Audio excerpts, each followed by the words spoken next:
Fama lidhi ghaibatin au huduri ka anta wahwa sami bidomiri. Fama bermula lafaz lidhi ghaibatin yang menunjukkan makna ghaib, au huduri atau makna hadir, ka anta seperti lafaz anta maknanya kamu laki-laki satu, wahwa dan lafaz huwa maknanya dia laki-laki satu. Itu sami namailah siapa kamu terhadap ma bidomiri dengan nama isim domir.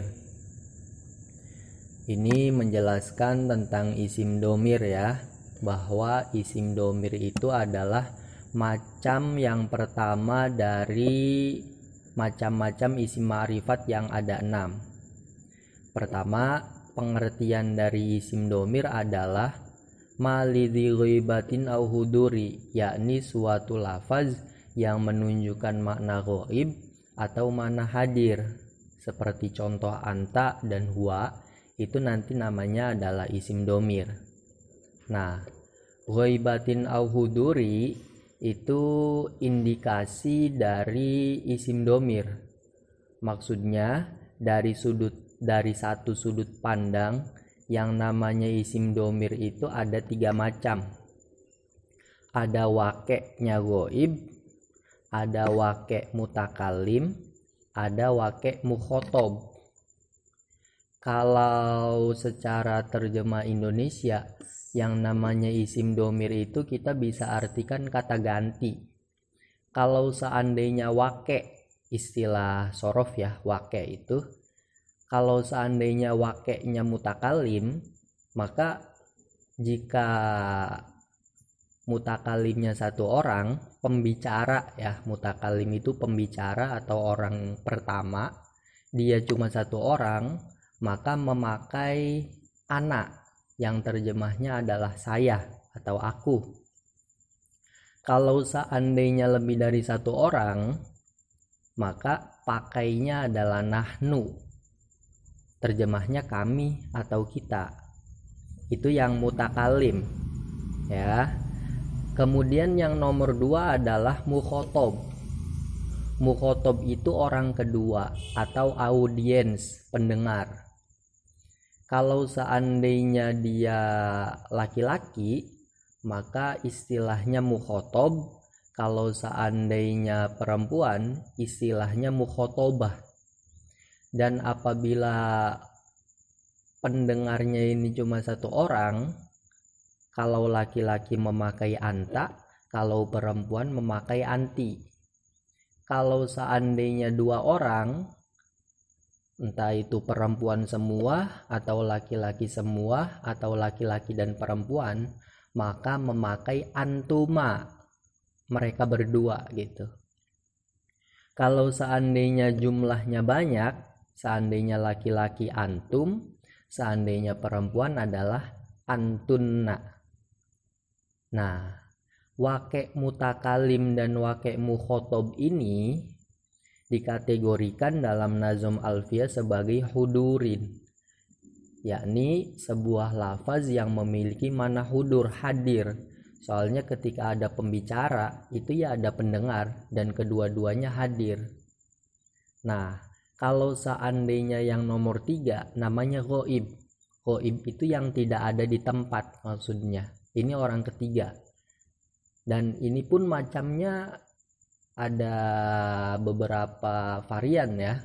Kalau seandainya laki-laki satu, dia laki-laki satu itu huwa. Kalau dia perempuan satu adalah hiya. Kalau seandainya laki-laki 2 atau perempuan 2 atau laki-laki dan perempuan, maka memakai huma.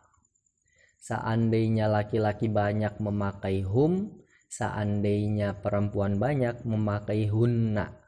Itu sedikit rincian dari isim domir dilihat dari sudut pandang wakea yang ada mutakalim, mukhotob dan ghaib. Kemudian wadzutti solin minhuma la yubtada walayali ilah tiyaron abada. Wadzutti solin bermula domir yang memiliki pertemuan atau domir mutasil gitu ya. Minhu dari isim domir, ma adalah lafaz, la yubtada yang tidak bisa dijadikan permulaan apa ma, yang tidak bisa dijadikan permulaan apa ma, walayali dan tidak bisa menyandingi apa ma, illa terhadap lafaz illa, ikhtiaron dalam kondisi normal, abadan selamanya. Kalyai seperti domir ya, wal kafi dan domir kaf, mini beni akromak dari lafaz ibni akromak. Maknanya ibni bermula anakku, itu akromaka memuliakan siapa ibni terhadapmu. Wal ya'i dan domir ya, wal ha dan domir ha, min salihi dari lafad salihi mamalak. Maknanya salihi mintalah siapa kamu perempuan terhadap Zaid, ma akan sesuatu, malaka yang memiliki siapa Zaid terhadap ma. Ini dari mulai waduti solin sampai min salihi mamalak adalah penjelasan tentang isim domir dilihat dari sudut pandang mutasil atau munfasil. Jadi ada domir mutasil, ada domir munfasil. Gampangnya yang namanya domir mutasil adalah domir yang bertemu dengan kalimat lain, atau domir yang bertemu dengan fiil ya gitu. Kalau domir munfasil adalah domir yang tidak bertemu dengan fiilnya. Itu pengertian sederhananya begitu. Tapi kalau pengertian dalam ilmu nahwu yang formal gitu ya, yang resmi pengertian dari ilmu nahwu, yang namanya domir mutasil adalah domir yang tidak bisa dijadikan permulaan kalam, dan dia tidak bisa terletak setelah illa dalam kondisi normal gitu ya. Domir mutasil adalah domir yang tidak bisa dijadikan permulaan dan dia tidak bisa terletak setelah illa. Itu adalah domir mutasil. Sehingga bisa kita tarik kesimpulan, pengertian domir munfasil ya berarti domir yang bisa dijadikan permulaan dan bisa terletak setelah illa dalam kondisi normal gitu. Nah, ini beberapa contoh dari domir mutasil. Yang pertama adalah lafaz ibni. Ya dalam lafaz ibni itu namanya ya mutakalim. Ya domir mutakalim. Ya. Dan ya domir mutakalim dalam lafaz ibni ini termasuk domir yang mutasil. Nah, kita sesuaikan dengan pengertian domir mutasil, yakni lafaz yang tidak bisa dijadikan permulaan. Seandainya ya kita taruh di awal, jadinya ibni, ya ibni gitu, ya-nya di awal, ya sukunya di awal, ya beni gitu. Ini tidak diperbolehkan. Kemudian ya dalam lafaz ibni juga tidak bisa terletak setelah illa.